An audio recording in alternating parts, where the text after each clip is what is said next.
আসসালামু আলাইকুম। সকালে আকাশটা দেখতে পাচ্ছেন,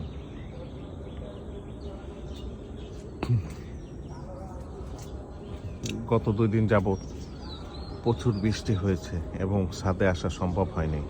সকালে ফজর নামাজ পড়ে ছাদে আসছি, মাইকে কারোর মৃত্যুর সংবাদ মসজিদে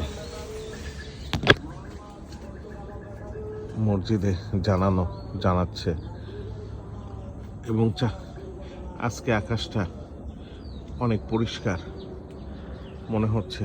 2 দিন সারাদিনই বৃষ্টি ছিল, ঘর থেকে বের হওয়া সম্ভবপর হয়নি, একটু পরপর বৃষ্টি। আজকে সকালে বের হলাম, রাত্রেও বৃষ্টি হয়েছে, দেখে বোঝা যাচ্ছে গাছগুলি পাতা ভিজে আছে। চারিদিকে দেখতে পাচ্ছেন আকাশ পরিষ্কার, আকাশ পরিষ্কার।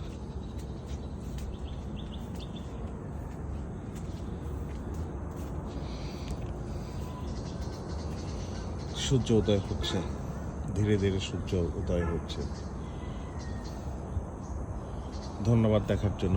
ভালো থাকবেন, সুস্থ